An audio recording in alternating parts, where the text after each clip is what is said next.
자, 오늘 우리에게 주시는 말씀의 주제는 하나님이 받으시는 경배, 이런 주제입니다. 하나님이 받으시는 경배, 반대로 말하면 하나님이 받지 않은 경배도 있다는 거죠. 본문 말씀을 통해서 보면 헛된 경배가 있습니다. 하나님이 받으시는 경배하는 사람들이 되기를 축복합니다. 경배라고 하는 것은 이제 하나님께 경의를 표하고 또 존경을 표하는 것을 말합니다. 그래서 하나님이 받으시는 그 경배는 경배자의 마음, 그 경배자의 마음에 하나님 자신으로 가득 찬 것을 하나님께서 받으시는 거예요. 자, 여러분, 신앙의 근거와 기준이 성경입니까? 여러분의 신앙의 기준과 근거가 성경입니까? 여러분, 성경은 하나님의 감동으로 된 것이죠. 성경은 하나님의 감동으로 되었다는 의미는 하나님의 자기 계시라는 거예요. 성경은 하나님을 나타내 주신 거예요. 그 성경을 통해서만 하나님을 알 수 있어요. 또 성경은 능히 그리스도 예수 안에 있는 믿음으로 말미암아 구원에 이르는 지혜가 있게 합니다. 또 모든 성경은 하나님의 감동으로 된 것으로 교훈과 책망과 바르게 함과 의로 교육하기에 유익하다 그랬어요. 그러니까 성경은 모든 시작과 끝을 알려주고, 그래서 이러하기 때문에 우리 신앙의 근거가 성경이어야 된다는 것입니다. 자, 우리가 구교라고 말하는 카톨릭은 성경만이 아니라 교회의 전통, 또 교황의 어록까지, 그러니까 교황의 말이 성경의 권위와 동등하다거나 그 이상으로 봐요. 그래서 교황에 따라서 교리가 달라져요. 성경 해석이 달라져요. 이런 것들을 기억해서 오직 성경으로 돌아가고자 한 것이 개신교입니다. 그렇다고 하면 우리 신앙은 성경대로이어야 하는 거죠. 과연 우리 신앙이 성경대로입니까? 이 질문이 중요한 것은 성경대로가 아니면 다 헛것이라는 거예요. 성경대로의 믿음이 아니면 그 믿음이 구원하지 못한다는 거예요. 우리가 성경대로가 아니면 하나님을 경배한다고 하지만 그것이 헛된 경배가 된다는 말씀이에요. 그래서 성경대로가 굉장히 중요한 겁니다. 여러분, 나무가 이제 처음에 우미 돋아서 자라날 때 어떤 환경에 의해서 이렇게 굽은 나무들이 있어요. 굽어서 자라는 나무들. 이 나무들은요, 참 곧게 하기가 어려워요. 그 나무를 곧게 하려고 하면 부러지는 것을 감수하든가 아니면 오랜 시간을 거쳐서 조금씩 이렇게 곧게 해 나가야 되죠. 그러니까 여러분, 우리 신앙도 마찬가지예요. 우리 신앙이 성경에 근거하지 않으면, 성경에 근거해서 처음부터 곧게 자라야 그 나무가 곧게 자라면서 제목이 되어지죠. 근데 우리 성경도 처음에 길을 잘못 들어서면 사람의 전통이나 사람의 계명을 따라가면 그 신앙이 구부러지게 되어 있어요. 나중에 그것이 잘못되었다는 것을 깨닫고 그것을 바르게 교정하려고 하면 그만큼 어려워요. 그러니까 나무가 부러질 것을 생각해야 곧게 펼 수 있는 것처럼 그 정도 결단이 있어야 된다는 거죠. 여러분, 우리의 신앙을 새롭게 점검하는 시간이 되길 바라고요. 새롭게 신앙생활하는 여러분들은 이제 바른 신앙을 갖는 그런 시간이 되어지기를 축복합니다. 자, 본문 1, 2절에 보면 이제 유대 당국자들이 예수님을 죽이기로 결정을 내리고, 이제 예수님이 하시는 일들, 귀신을 쫓아내고 병든 자를 고치고 죽은 자를 살리고, 이런 일들이 다 귀신의 왕 바울세불을 힘입어 사는 일이다, 이렇게 다 공식적으로 선언을 했습니다. 그리고 나서 계속해서 사람들을 보내서 예수님의 언행과 그 예수님을 따르는 제자들을 아주 면밀히 살피고 있습니다. 그러니까 요즘으로 말하면 뭐예요? 사람을 보내서 이단성이 있나 없나 그것을 살피는 거예요. 자, 그런데 그런 그들에게 이단성의 신비를 걸 만한 건수가 눈에 띄었습니다. 예수님의 제자 중 몇 사람이 손을 씻지 않고 떡 먹는 것을 본 거예요. 우리가 생각할 때 이게 뭔 문제가 되나 싶잖아요. 근데 본문의 말씀을 유의해서 보면 손을 씻지 않은 손을 더러운 손이다 그러지 않고 부정한 손이다 이렇게 표현하거든요. 그러니까 위생적으로, 더러운 손은 뭐예요? 위생적으로 문제가 있다는 것인데, 부정하다 이런 의미는 뭐냐면 종교적으로 문제가 있다, 하나님 앞에 문제가 있다, 이런 표현이거든요. 자, 유대인들이 나라가 멸망하고 70년 동안 포로 생활을 했습니다. 포로 생활 동안에 깨달은 것이 뭐냐면 하나님이 역사의 주인이라는 거예요. 우리가 왜 이렇게 나라가 빼앗기고 나라가 망하고 이렇게 환난을 당하지 생각해 보니까 그들이 깨달은 게 뭐냐면, 역사의 주인 되시는 하나님의 말씀을 우리가 잘 따르지 않았구나, 순종하지 않았구나, 이런 결론을 내리는 거예요. 그러면서 하나님의 말씀대로 70년 후에 포로로 귀환하면서 그 사람들이 맹세한 것이 있어요. 자기 반성에서 일어나는 거죠. 율법을 철저히 지켜야 되겠다. 그래서 바리새 운동도 일어났고 바리새인들이 율법을 철저히 지키는 사람들이 된 거예요. 그런데 그 율법뿐만 아니라 세부 규칙까지 만들었습니다. 613가지의 규칙을 만들었는데 이것은 이제 구전율이다 이러는 거예요. 성문이라고 하는 것은 뭐 문자로 기록된 거잖아요. 하나님이 십계명을 주실 때는 어떻게 주셨어요? 돌판에 새겨 주셨잖아요. 근데 구전율이라고 하는 610가지 13가지는 뭐냐면 하나님이 적어 주신 것은 아니지만 말로 주신 거다, 이렇게 여기는 거예요. 613가지를 정해서 아주 세부 규칙을 정해서 철저하게 지키는 거예요. 근데 여기서 안식일 규정만 39가지가 된다 그래요. 안식일 규정만. 그 결과가 그들이 뭡니까? 지금 알렉산더 대왕이 천하를 통일한 후에 그 알렉산더 대왕은요, 무력만이 아니라 문화로 세계를 통일하려고 그랬어요. 그러니까 이 헬라 문화가 유대 안에 그대로 들어오려고 했던 거죠. 근데 이들이 철저하게 말씀을 지키는 이 운동으로 말미암아 그 헬라 문화가 유대인 속으로 들어오지 못했어요. 그러니까 그 헬라 문화를 막아낸 그런 혁혁한 공로가 있는 거죠. 그러니까 더더욱 사람들이 우리가 말씀을 지켜야 되는구나, 이런 것을 더 신뢰도를 높여갔다는 거예요. 그래서 구전율을 성문율보다 더 높이 평가해서 성문율은 물이고 구전율은 포도주다, 이런 말이 생겼다 그럽니다. 자, 이런 사상들이 발전해서 서기 200년에 미시나라고 하는 책이 만들어졌어요. 미시나에 이런 기록이 있다고 합니다. 모세가 시내산에서 구전율법을 받아서 하나님으로부터, 하나님 말씀을 들은 거죠. 받아서 여호수아에게 전수했고, 여호수아는 장로들에게, 장로는 선지자들에게, 또 선견자들에게, 선지자들은 공의의 회원들에게 전수했다. 그러니까 지금 뭐라는 거야? 그들이 지금 공의의 회원들이 바리새인들과 이 서기관들의 그 권위를 어디까지 주는 거예요? 하나님의 말씀이 이제 이들에게 전해졌다, 이 권위를 이렇게 주고 있는 거예요.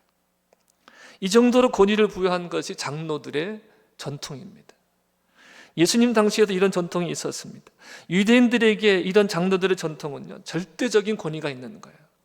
그들이 볼 때는 누구에게서 온 거예요? 그게 하나님에게서. 하나님이 모세에게로, 모세가 여호수아에게, 여호수아가 장로들에게로, 장로들이 선지자들에게로, 선지자들이 누구에게? 우리 지도자들에게 줬다. 이제 공의원들에게 줬다. 이 권위를 하나님에게까지 두고 있는 거예요. 그러니까 이런 유대인들에게 손을 씻지 않고 먹는다고 하는 건요, 이거는 용납할 수 없는 일인 거예요. 철저하게 지켰기 때문에. 자, 5절에 보면 제자들 몇이 손을 씻지 않고 음식을 먹었어요. 손을 씻지 않으면 부정한 것인데 그 부정한 손으로 떡을 먹었으니까 그 사람이 부정한 거예요. 그러니까 떡을 만졌으니까 그 떡도, 부정한 손으로 떡을 만졌으니까 떡도 부정한 것이고, 부정한 떡을 또 먹었으니까 이 사람도 부정하다는 거예요. 그러니까 유대인들이 지켰던 이 구전율 중에서 정결례가 큰 비중을 차지했습니다. 부정을 멀리하다는 취지였죠. 그러니까 여러분, 그 부정해지지 않으려고 또 이방인과 접촉하지 않았어요. 이방인은 부정하다고 여겼으니까. 그리고 그릇을 비롯한 특정의 물건들이 부정해지면요, 오늘 성경에는 씻었다 이렇게 기록되어 있지만 폐기 처분하기도 했어요.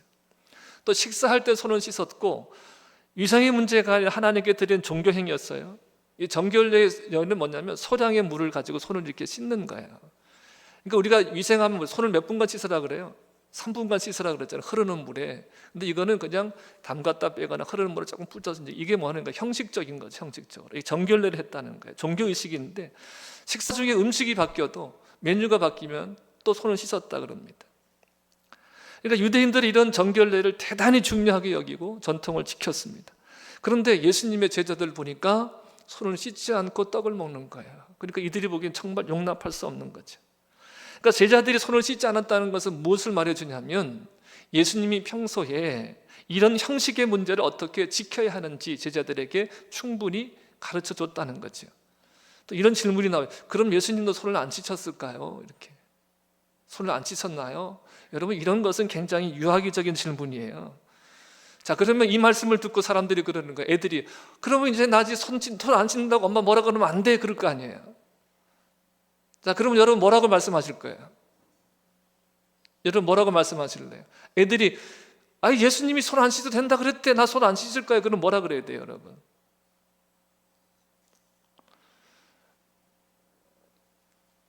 이건 무슨 문제? 위생의 문제가 아니라 부정에 대한 것이다 이러면서 손은 꼭 씻어야 된다. 웬만하면 비누칠해서 흐르는 물에 3분 이상 씻어라. 이렇게 가르치셔야 돼요. 여러분, 위생에 대해서가 아니라 무엇에 대한 거예요? 그러니까 정결례에 대한 건데 예수님이 말씀하신 것은 뭐예요? 정말 이 전결의 문제에 대해서, 정결의 본질에 대해서 무엇인가를 가르치는 의미예요, 지금. 그러니까 지금 보니까 위생적으로 손을 씻냐 안 씻냐 이 문제가 아니라 정말 하나님 앞에 정결한 게 뭐냐. 유대인들은 지금 뭐 형식적으로 손 씻는 것이 뭐라 그러는 거예요, 지금. 정결해지는 거다 이렇게 말하지만 예수님은 그게 아니라는 거예요. 그것을 가르쳤기 때문에 제자들이 지금 어떻게 해요? 여러분, 예수님의 제자들도 철저한 유대인들이에요. 그들도 평소에는 손을 씻었겠죠. 근데 지금 손을 씻지 않아요. 왜 그랬을까요? 유추해 볼 수 있는 건 뭐예요? 무엇이 정말 정결해지는가에 대해서 예수님이 이들에게 가르쳐 주셨다는 거예요. 그러니까 이들 손을 씻지 않고 묻는 거죠. 그러니까 그런데 이들에게는, 유대인들에게는 이게 용납되지 않는 거예요. 그들에게 이것이 철저히 지키고 생명처럼 지켰기 때문에. 이에 대해서 예수님이 말씀하십니다. 예수님은 그런 장로들의 전통을 아주 무섭게 책망하시는데 6절부터 8절 말씀이에요. 함께 우리 좀 읽어볼 필요가 있습니다. 시작. 너희 외식하는 자에 대하여 잘 예언하였도다. 기록하였을 때 이 백성이 입술로는 나를 공경하되 마음으로 내게서 멀도다. 사람의 계명으로 교훈을 삼아 가르치니 나를 헛되이 경배하는도다 하였느니라. 너희가 하나님의 계명은 버리고 사람의 전통은 지키느니라. 아멘.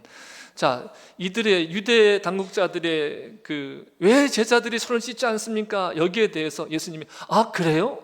내 제자들이 손을 안 씻었어요?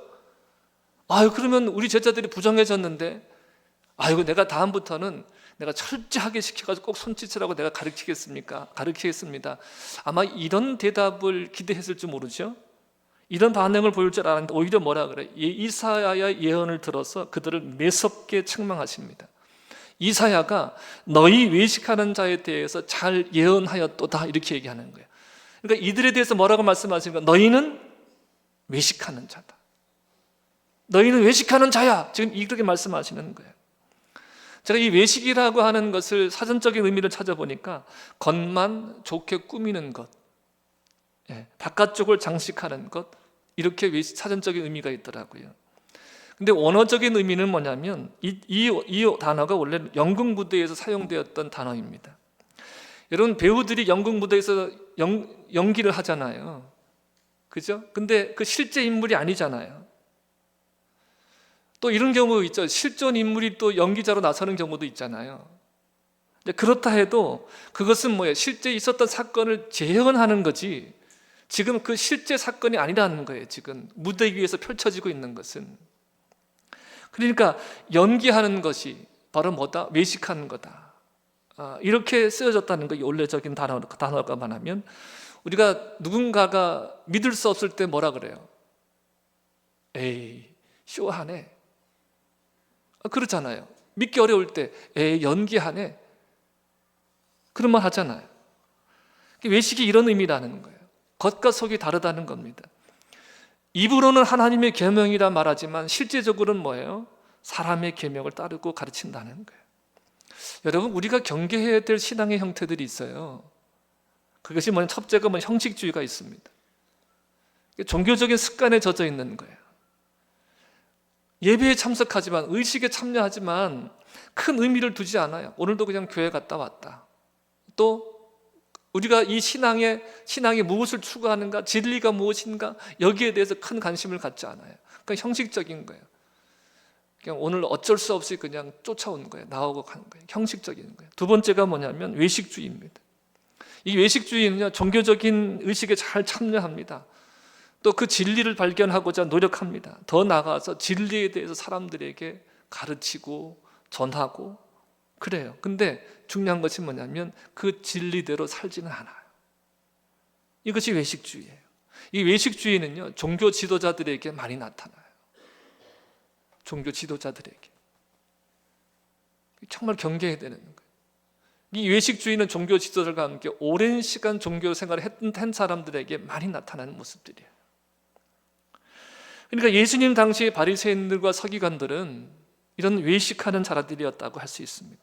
그들은 온갖 종교적인 진리로 자신들을 치장해요. 정작 근데 그 진리를 따라서 살지는 않아요. 이와 달리 당시 일반인들은 형식주의자들이라고 할 수 있어요. 종교의식엔 참여합니다. 근데 진리에는 식상해서 관심이 없어요. 왜 이들이 식상했을까요? 누구 모습 때문에? 외식하는 종교 지도자들의 모습 때문에 이들이 진리에 식상한 거예요. 우리가 그런 거잖아요. 언제 우리가 실망하죠? 언제 종교인들에게 실망해요? 신앙인들에게 실망해요? 말은 많이 하는데 행함이 개차반일 때, 그때 종교에 식상하는 거죠. 진리에 식상하는 거잖아요. 니들이 말은 그렇게 하는데 그 진리가 정말 능력이 있는 거냐? 그 진리가 진리인 거냐? 우리 이런 말을 많이 듣잖아요. 여러분, 이런 형식주의와 외식주의는 혀대의 경배하는 것입니다. 이런 외식자에 대한 예언이 이사야 29장 13절 말씀이에요. 본문에 나와 있는데 함께 읽어보겠습니다. 13절 주께서 이르시되 이 백성이 입으로는 나를 가까이 하며 입술로는 나를 공경하나 그들의 마음은 내게서 멀리 떠났나니 그들이 나를 경외함은 사람의 계명으로 가르침을 받았을 뿐이다. 아멘. 그러니까 여러분, 이 이사야의 내용은, 이 예언의 내용은요, 이사야 당시의 사람들, 또 지금 예수님의 말씀을 듣고 있는 그 당시 예수님 당시의 사람들뿐만 아니라 지금 이 시대 속에서 신앙의 삶을 살아가고 있는 우리 모두에게 다 해당되는 말씀이에요. 입으로는 공경한다고 말하지만 마음은 없는 거예요.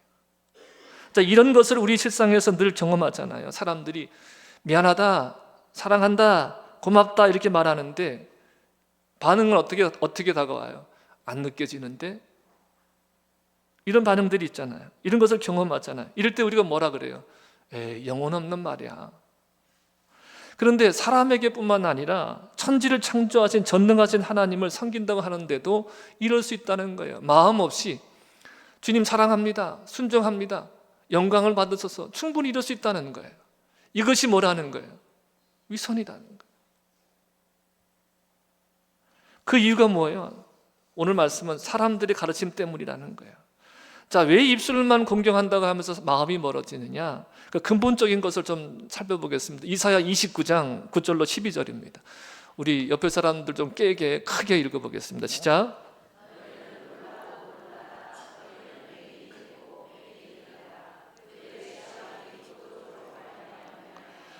그들의 비틀거림이 독주로 말미암음이 아니니라. 대저 여호와께서 깊이 잠들게 하는 영을 너희에게 부어주사 너희의 눈을 감기셨음이니 그가 선지자들과 너희의 지도자인 선견자들을 덮으셨습니다. 그러므로 모든 계시가 너희에게는 봉한책의 말처럼 되었으니 그것을 그 아는 자에게 주며 이르기를 그대에게 청하노니 이를 읽으라 하면 그가 대답하기를 그것이 봉해졌으니 나는 못 읽겠노라 할 것이요 또 그 책을 글 모르는 자에게 주며 이르기를 그대에게 청하노니 이를 읽으라 하면 그가 대답하기를 나는 그는 모른다 할 것이니라. 아멘. 자, 여러분, 지금 우리 본문 말씀에 나와 있는 이 말씀과 계속 이어지는 말씀이 이사야 29장 13절과 이어지는 말씀인데 그 전에 뭐라고 말씀하냐면 왜 입술로만 공경한다고 하면서 마음이 멀게 되었는가? 하나님의 계시에 눈이 멀고 마음이 멀었기 때문이다. 근본적인 이유가 여기 있어요.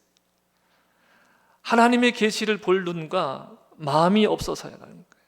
근데 여러분 보세요. 왜 계시를 볼 눈과 마음이 없습니까? 여호와 하나님께서 잠들게 하는 영을 그들에게 부었다 그랬어요.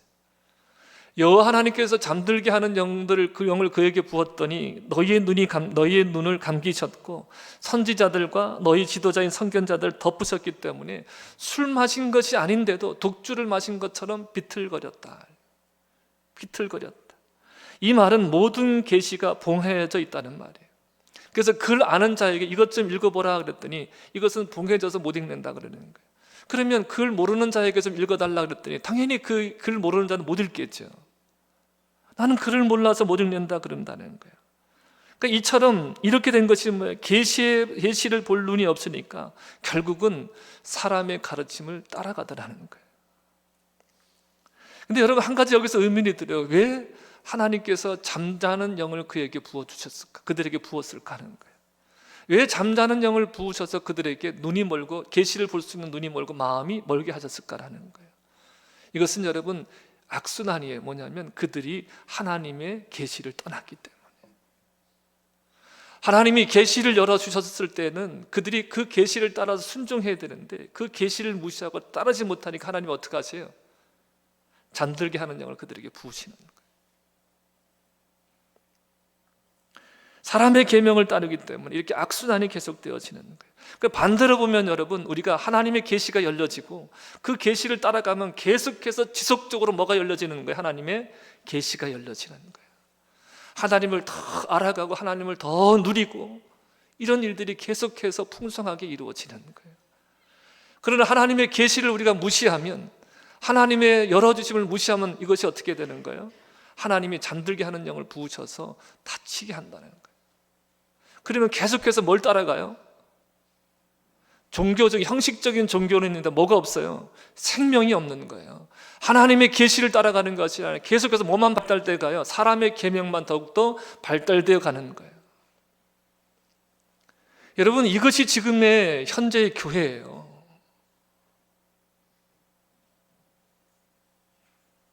사람의 가르침은 여호와의 계시를 본 것이었기 때문에 자기 마음에서 나오는 것, 자기 경험에서 나오는 것, 이것들 가지고 하나님의 계시라고 속이는 거예요. 이런 가르침이 가득하니까 하나님을 헛되이 섬기게 되어지는 거예요. 하나님의 계시를 볼 눈과 마음이 닫혀 있으니까 자기의 속마음을 여호와께 깊이 숨기는 거예요. 계속해서 그 속마음을 숨기는 거예요. 결국 말은 하나님의 영광이라고 하면서도 그 속마음이 뭐가 나오는 거예요? 자기의 탐심만 나오는 거예요. 사람의 가르침, 사람의 탐심이 하나님의 계시가 닫혀질 때 나오는 종교적인 행위에서 나온다는 겁니다. 이같이 유대계의 한계 허점을 주님이 예리하게 지적하시려는 거예요. 그래서 유대인들의 전통이 본래 율법의 정신과 얼마나 위배되는지를 구체적인 신뢰를 들어서 설명하죠. 10절부터 13절 말씀입니다. 자, 유대인들이 사람의 전통으로 지키는 구르반이 있습니다. 10절에 보니까 이렇게 기록되어 있어요. 모세는 내 부모를 공경하라. 아버지와 어머니를 욕되게 하는 자는 죽임을 당하리라. 이렇게 말씀하죠. 이게 하나님의 말씀이에요. 하나님 말씀은 내 부모를 공경하라 그랬습니다. 왜 공경해야 되냐면 부모는 하나님의 말씀을 가르치는 자예요. 근데 부모를 멸시하는 것은 곧 하나님의 말씀을 가르치는, 부모를 멸시하는 건 누구를 멸시하는 거예요? 하나님을 멸시하는 거기 때문에 이들을 죽임을 당하는, 돌로 성문 앞에 돌로 쳐 죽이라 그랬는 거예요. 이게 하나님의 말씀이에요. 그러니까 하나님을 어떻게 하라? 하나님은 부모를 잘 공경하라는 거예요. 근데 11절에 보니까 이렇게 시작해요. 너희는 이르되 그러는 거예요. 하나님은 이렇게 말씀하셨는데 너희는, 장로들의 전통은 이렇게 얘기하는 거예요. 자, 율법은 하나님을 공경하라는 말씀이 있고요, 또 부모를 잘 공경하라는 말씀도 있어요. 근데 여러분 맞아요. 말씀이, 만약에 곡식이 한 대가 있어요. 곡식 한 대가 있는데 그럼 이 한 대를 가지고 어떻게 해야 되냐? 하나님을 먼저 섬겨야 되느냐? 부모를 섬겨야 되느냐? 그러니까 이게 충돌하는 경우가 있잖아요. 충돌하는 경우가. 이때가 서기관들이 여기서 이렇게 하라 이렇게 가르치는 사람들이었어요. 자, 그런데 갈등이 생기잖아요. 이거를 하나님 경외하는 쪽으로 바쳐야 되느냐, 부모를 공경하는 데 써야 되느냐, 갈등이 생깁니다. 자, 이럴 때 어떻게 해야 될 것 같아요? 제가 이렇게 질문하는 건 잠을 깨라는 얘기예요. 그 옆에 사람들한테 한번 좀 얘기해 보세요. 어떻게 해야 돼? 한번 해보세요. 어떻게? 자, 쌀이 한 대가 있는데 하나님을 공경해야 돼요? 부모를 공경하는 데 써야 돼요? 먼저. 아니 말씀은 하나님도 공경하라 그랬고 부모도 공경하라 그랬는데 어떻게 해야 돼? 먼저 뭘 해야 돼요? 다시 한번 물어보세요. 어떻게 해야 돼? 이렇게. 뭐라 그래요? 옆에서. 그러니까 사람들이 이 질문을 가지고 종교 지도자를 찾아온 거예요. 어떻게 해야 돼? 그러니까 이들이 여기서 나온 게 뭐냐면 사람의 구존율이 나오는 거예요. 뭐라 그러냐면 걱정하지 말고 그럴 경우에 고르반 해. 고르반. 한번 따라해 보세요. 고르반. 네, 고르반. 이 고르반이라는 의미가 뭐냐면 원래는 선물이라는 의미가 있지만 하나님께 바쳐진 예물 이런 의미가 있어요. 그러니까 걱정하지 말고 갈등하지 말고 그럴 경우는 뭐라? 고르반이야. 이렇게 고르반. 이거 하나님께 바쳐졌다는 거예요. 그러니까 하나님께 바쳐진 거기 때문에 이거는 부모를 공경하지 않아도 되는 거 이것을 가지고. 여러분 보세요. 근데 이것을 보면 어떻게 보면 굉장히 선한 규칙 같잖아요. 먼저 누구를 공경하는 거예요? 하나님을 공경하는 거니까. 우선순위가 하나님께 있으니까 굉장히 선한 규칙인데 근데 여러분 사람이 얼마나 악하냐면 이걸 그대로 하는 것을 이걸 악용하기 시작하는 거예요. 사람의 계명이라는 게 그래요. 절대적인 것이 아니기 때문에 언제나 악용이 되어지는 거예요. 어떻게 적용이 되어지면 추수를 합니다. 그리고 추수를 다 모아놓고 고르반 그러는 거예요. 월급을 타요. 월급을 다 타고 넣어서 이거 뭐야? 고르반 그러는 거예요. 고르반이니까 뭐야 이게? 하나님께 바쳐진 거니까 이것을 가지고 다른 용도로 쓸 수가 없는 거예요. 부모를 공경하는 데 쓰지 않아도 돼요. 그러니까 이런 식으로 지금 행하고 있다는 거예요. 그러니까 예수님이 보시니까 이 사람의 교훈을 계명으로 삼아서 무엇을 폐하는 거예요? 하나님의 계명을 폐하더라는 거예요. 고르반 해가지고 뭐예요? 하나님도 공경하지 않고 부모도 공경하지 않고 그러니까 하나님의 계명을 폐하더라는 거예요. 그러니까 하나님을 경배하는 명분이 실상은 뭐예요? 하나님의 말씀을 폐하고 사람의 계명을 따르게 하더라는 겁니다. 이 같은 일이 많이 행하더라 그래서 이 같은 일이 많이 행하더라. 그러니까 이 고르반뿐만 아니라 수많은 일들이 이렇게 됐다는 거예요. 사람의 계명으로 하나님의 계명을 폐하더라는 거예요. 이 의미는 뭐냐면 그 당시에만 있는 것이 아니라 역사 이래 계속해서 일은 계속되고 있고 계속될 것이다 이렇게 말씀하시는 거예요. 그러니까 여러분 보세요. 신앙인들 중에서 이렇게 하나님의 말씀보다 사람이 만든 교리나 전통을 더 신뢰하고 그에 따라 하나님의 말씀을 폐하는 경우가 종종 있어요. 아니 많이 있어요. 그래서 예수님께서 이를 날카롭게 지적하셨습니다. 유대 사회를 유지하는 장로들의 전통을 무시하니까 유대 사회의 근간을 흔드는 것이 되어버리니까 이들은 더욱더 예수님을 죽이려 하는 거예요. 자, 예수님이 무리를 다시 불러서 말씀하세요. 14절부터 16절 말씀인데 이렇게 말씀하세요.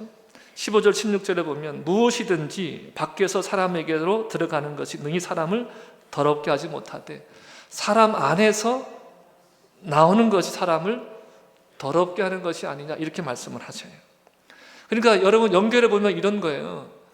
지금 여기 고르반이라고 하는 신뢰가 빼고 지금 그들이 지적한 것들에 대해서 예수님이 말씀하신 그대로 연결이 되어져도 되는 말씀이죠.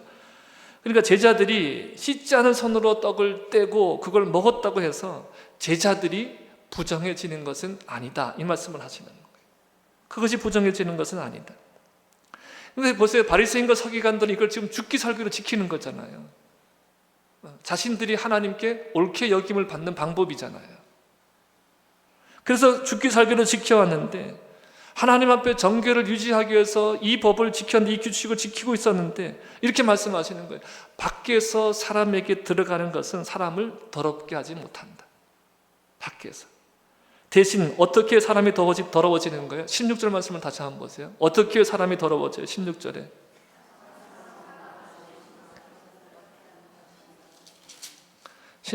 사람 안에서 나오는 것이 사람을 더럽게 한다.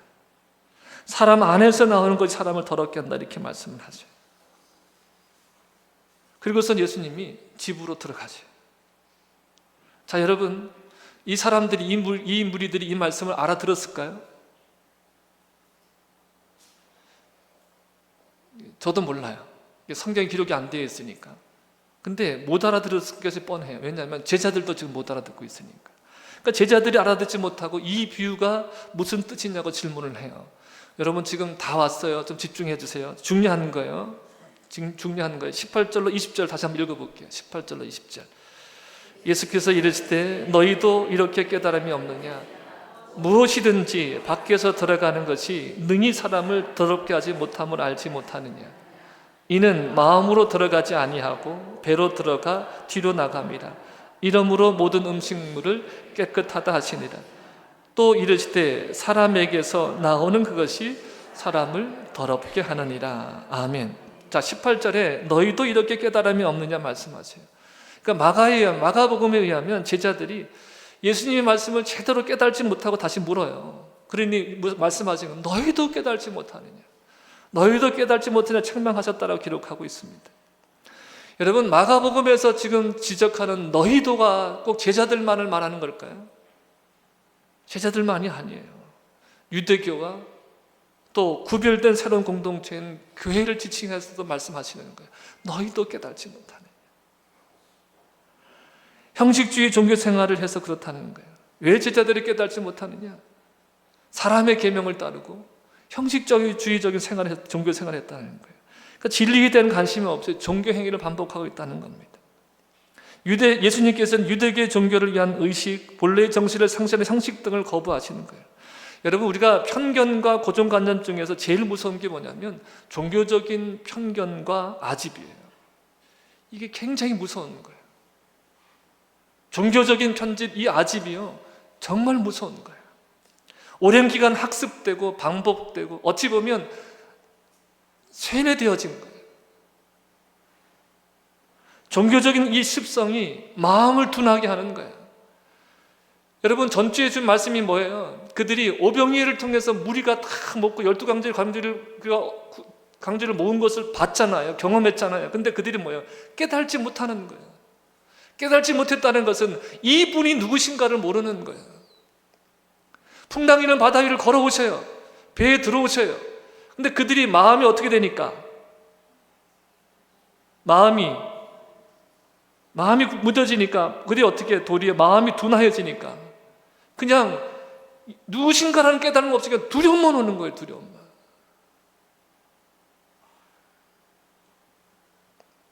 오늘 우리 교회는 깨닫고 있는가? 오늘 우리는 깨닫고 있는가? 여러분, 무엇이든지 밖에서 들어가는 것이 능히 사람을 더럽게 하지 못하는 이유를 19절에 설명하세요. 19절 한번 보실까요? 19절에 이는 그럽니다. 이는 왜 그러냐는 거예요. 왜? 밖에서 들어가는 것이 사람을 더럽게 하는 것이 아니고 사람에게서 나오는 것이 사람을 더럽게 하는 게 왜 그러냐 그런 거죠. 아주 핵심적인 말씀을 하세요. 다음에 이는 뭐라고 말씀하세요? 19절에 마음으로 들어가지 않고 배로 들어가서 뒤로 나감이라 그랬습니다. 그러니까 사람에게서 밖에서 들어가는 것은 보세요. 우리가 무엇을 먹으면 입을 통해서, 식도를 통해서, 위로 통해서 소장으로 내려가서 대장으로 나가서 어디로 가요? 뒤로 나오죠. 뒤로 안 나오면 그거 큰 문제예요. 뒤로 나가야 돼요. 입으로 들어 뒤로 나가야 돼요. 뒤로 나가야 돼요. 근데 여러분, 어디로는 들어가지 않는다. 마음으로는 들어가지 않는다. 입으로 들어가는 것이 마음은 거치지 않는다는 거예요. 마음은 거치지 않는다. 여러분, 이것이 포인트예요. 그러니까 이 말씀은 뭐예요? 밖에서 입으로 들어가는 것. 제자들이 지금 손을 찢지 않고 떡을 먹었잖아요. 이 떡을 먹은 것이 입을 통해서 위로는 들어가는데 어디로는 들어가지 않아요. 마음으로는 들어가지 않는다는 거예요. 너희가 부정하다고 하는 그 떡이 입으로 들어가서 그냥 뒤로 나와. 마음으로는 들어가지 않는다. 다시 말하면 마음은 더럽히지 않는다는 거예요. 마음을 더럽게 하는 것이 뭐예요? 진짜 더럽게 하는 거다. 사람의 정결함은 마음에 있지 속사람이 있다는 거예요. 마음이 정결해 하나님을 봅니다. 마음이 청결한 자는 하나님을 볼 것이다 그랬어요. 그러니까 하나님을 본다는 말은 뭐예요? 하나님을 본다는 말은 또 하나님을 보이는 사람이 된다는 의미와 같아요. 하나님이 정결하다 하는 사람은요, 마음이 정결한 사람이에요. 하나님의 사람, 은혜 받은 사람, 하나님과 동행하는 사람은 마음이 정결한 사람이에요. 어떤 음식을 손을 씻고 먹든 안 씻고 먹든 그 먹는 것이 사람을 정하게 하고 부정하게 하는 것이 아님을 말씀하고 있는 거예요. 밖에서 들어가는 것이 오히려 사람 안에서 나오는, 밖에서 들어가는 것이 아니라 오히려 사람 안에서 나오는 것이 사람을 더럽게 한다, 이렇게 말씀하고 있는 거예요. 그러면서 뭐라고 말씀하세요? 모든 음식을 깨끗하다 하시다 그랬어요. 자, 사람 안에서 나와서 사람을 더럽게 하는 것이 뭡니까? 그러면 이런 거예요. 사람이 밖에서 들어가는 것은 무엇을 통과하진 않아요. 마음을 거치지 않아요. 그렇다고 하면 달리 말하면 사람을 더럽게 하는 것은 사람 속에서 나오는 것은 어디서 나오는 거라는 거예요? 마음에서 나오는 거예요. 이것을 21절부터 23절 말씀 함께 읽어볼게요. 시작. 속에서 곧 사람의 마음에서 나오는 것은 악한 생각 곧 음란과 도둑질과 살인과 간음과 탐욕과 악독과 속임과 음탕과 질투와 비방과 교만과 우매함이니 이 모든 악한 것이 다 어디서 나와요? 속에서 나와서 사람을 더럽게 하느니라. 아멘. 사람에게서 나오는 것이 사람을 더럽게 하는데 속에서 곧 사람의 마음에서 나오는 것들이 뭐예요? 악한 생각이 악한 생각. 악한 생각이 뭐냐? 곧 음란, 도둑질, 살인, 간음, 탐욕, 악독, 속임, 음탕, 질투, 비방, 교만, 우매함이라는 거예요. 이 모든 것들이 다 어디서 나와요? 속에서 나온다. 마음에서 나온다. 이것의 마음에서 나오는 이것들이 누구를 더럽게 한다? 사람을 더럽게 한다. 이 말씀을 하는 거예요. 그러니까 사람을 더럽게 하는 것은 사람의 마음에서 생산되는 것들이 사람을 더럽게 하고 악하게 하고 하나님의 임재를 불가능하게 하고 하나님의 은혜를 가로막는다는 거예요. 그러나 사람의 마음이 깨끗해지면 그 속에서 선한 것이 나오는 거예요.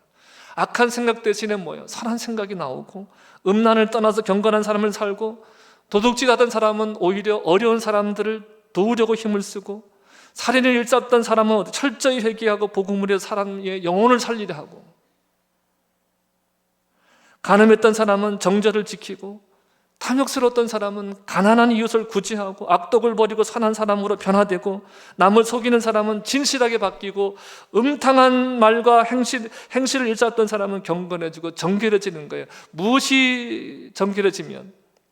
마음이 정결해지고 남을 비방하던 사람은 칭찬하고 격려하고 교만을 버리고 겸손한 삶으로 변화되어서 우미함으로 가득 찼던 사람이 뭐야? 지혜와 총명한 사람으로 바뀌어진다는 거예요. 그런데 여러분 보세요. 마음은요 관계를 맺는 기관이에요. 지금 우리가 악한 생각이 마음이라 그러지만 마음은요 또한 관계를 맺는 기관이에요. 그렇다고 하면 이 마음이 정결해진다는 것은 뭐냐면 하나님과의 관계가 마음에서 이루어지는 거예요. 마음에 누구로 가득 찬 거예요? 하나님으로 가득 찬 게 마음이 정결해지는 거예요. 하나님의 관계가 온전해진 것이 뭐예요? 마음이 정결해지는 거예요. 여러분, 우리의 모든 삶은 하나님과 나와의 건강한 관계 속에서 나와야 돼요. 우리의 존재의 의미, 존재의 근원은 다 어디에서 나오는 거예요? 하나님에게서 나오는 거예요. 그래서 경배를 설명할 때 그랬잖아요. 하나님이 받으시는 경배는 뭐냐면 그 마음에 누가 가득한 거예요? 하나님이 가득한 그 경배를 하나님이 받으신다는 거예요. 그래서 여러분, 마음이 바뀌면 사람이 다 바뀌는 거예요. 마음이 바뀐다는 것은 그 마음에 누구로 가득 차면, 하나님으로 가득 차면 사람이 바뀌어요.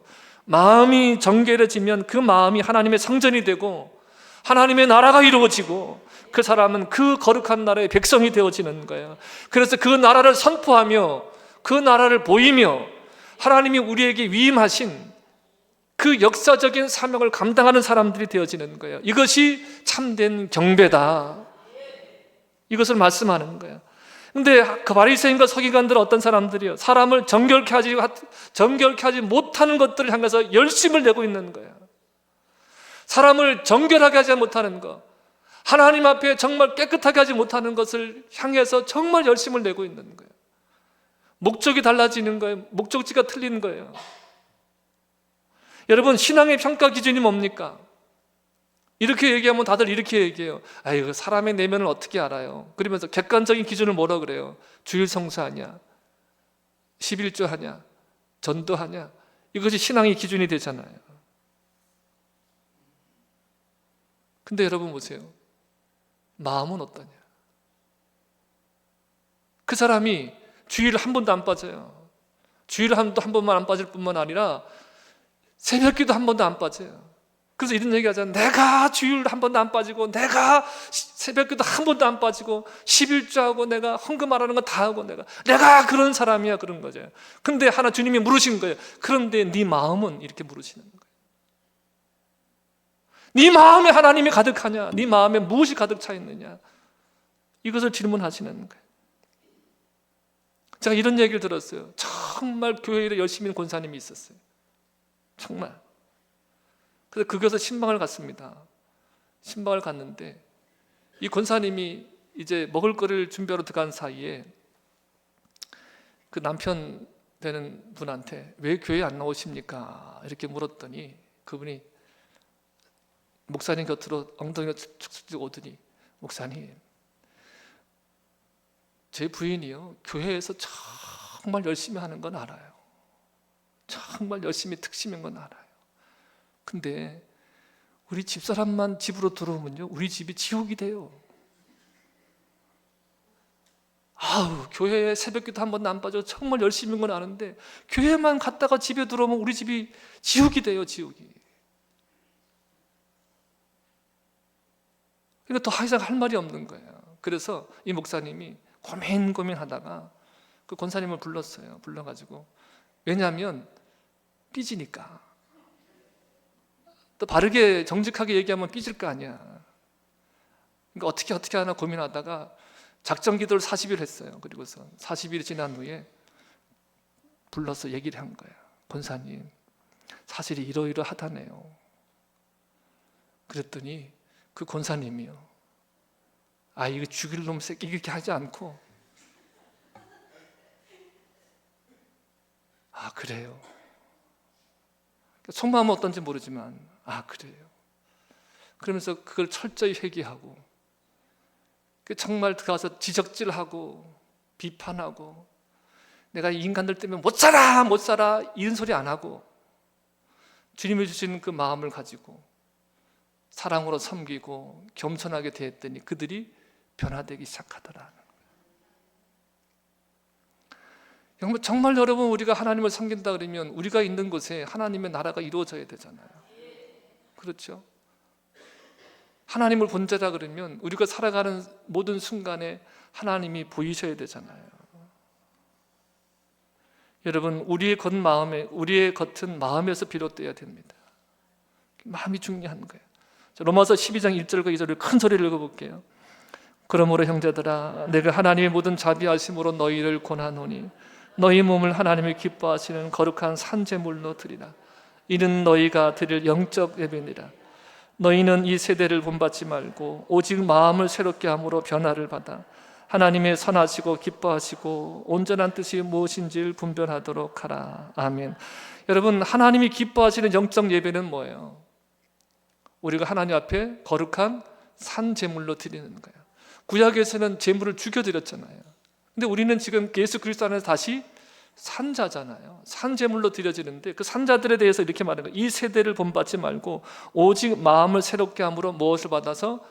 변화를 받아서. 여러분, 이 말씀이 뭐냐면, 우리가 이 세대를 본받지 않고 우리가 마음을 새롭게 하고 변화를 받는데 이것이 무엇으로 되는 거냐면, 이것은요, 오직 말씀으로 되어지는 거예요. 말씀이 불이 되고 방망이가 되었을 때 그걸 깨트리고 태우셔서 우리의 불의한 마음들을 어떻게 하는 거예요? 악한 마음들을 변화시키는 거예요. 그러니까 그래서 믿음은 뭐에서 나요? 들음에서 나고, 이게 들음은 무엇으로 말미암아요? 말씀으로 말미암는 거예요. 그래서 여러분, 이 시간이 귀한 거예요. 말씀을 듣는 시간이 귀한 거고, 말씀을 읽는 시간이 귀한 거고, 말씀을 여러분들이 묵상하는 시간이 귀한 거예요. 그 말씀을 먹을 때, 말씀을 취할 때 어떤 변화가 일어나? 내 마음이 변화되기 시작하는 거예요. 내 마음이 변화된다는 것은 내 마음속에 누가 들어오시는 거예요? 말씀이시요 능력이신 주님이 들어오시는 거예요. 내가 이전에 내가 주인이었어요. 그런데 내가 주인이 아니라 내 마음의 주인을 누가 되시는 거예요? 주님이 들어오시는 거예요. 이어지는 말씀이 에베소서 1장 17절 19절 크게 읽겠습니다. 우리 예수 그리스도의 하나님 영광의 아버지께서 지혜와 계시함을 너희에게 주사 하나님을 알게 하시고 너희 마음의 눈을 밝히사 그의 부르심의 소망이 무엇이며 성도 안에서 그 기업의 영광의 풍성함이 무엇이며 그의 힘의 위력으로 역사하심을 따라 믿는 우리에게 베푸신 능력이 지극히 크심이 어떠한 것을 너희로 알게 하시기를 구하노라. 자, 여기 키가 뭐예요? 키가 17절 다시 한번 띄워주세요. 17절 키가 뭐예요?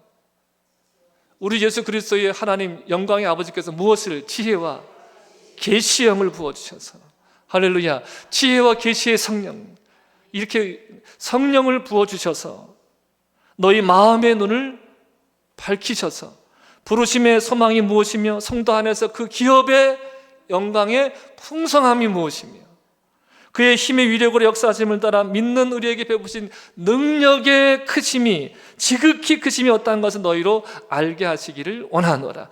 지혜와 계시의 영이 부어주셔서 여러분 우리의 마음의 눈이 밝혀주시기를 축복합니다. 여러분 그럴 때 뭐가 바뀌어지는 거예요? 우리 마음이 바뀌어지는 거예요. 다시 한번요, 지혜와 계시의 영을 부어주시기를 축복합니다. 축복합니다. 여러분 외식적인 신앙은 사람의 계명, 장로들의 전통으로 하나님의 계명을 저버리고 하나님의 말씀을 피하게 합니다. 여러분 종교의 영을 물리치셔야 돼요.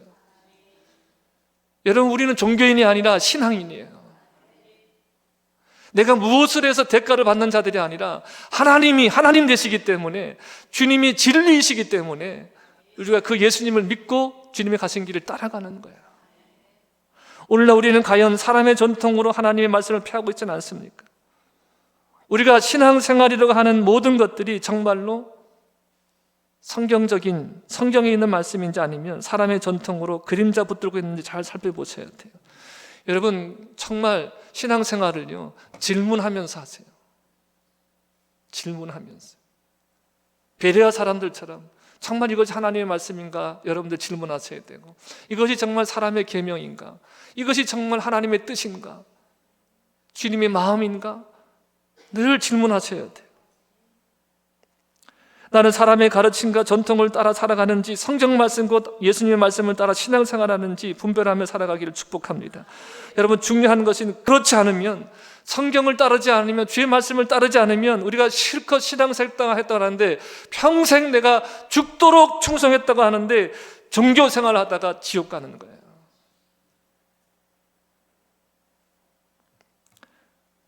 여러분 말씀을 들으면서 꼭 점검하시기 바랍니다. 말씀이 그러한가 꼭 상고하시기 바랍니다. 그래서 사람의 설교나 가르침이나 전통이 아니라 하나님의 말씀을 믿고 사시길 바랍니다. 목사를 따르지 말고 그 입에서 나오는 말씀을 점검해서 그것이 정말 하나님의 말씀이거든 그 말씀을 따라가세요. 그러면 어긋난 길로 가지 않아요. 그 길 끝에는 주님이 계시고 주님이 우리를 맞아주실 겁니다. 진실하게 진실하게 거룩하게 살게 하소서. 진실하게 진실하게 거룩하게 살게 하소서. 하나님 나의 마음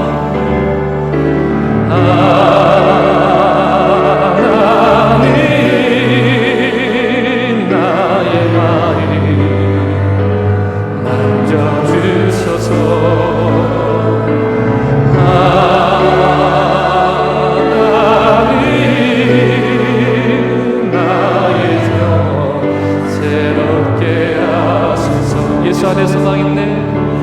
예수 안에 소망 있네. 내를 따른 나의 노래 한락 중에 도우시는 주 나의 견고한 반석 그 신사랑 그 신병아 강요에서 날 검지네. 내 위로자 내 모든 것 주 사랑 안에서 주 예수의 능력으로 사전 주 예수의 능력은 내 속에 두려움 없네. 내 속에 두려움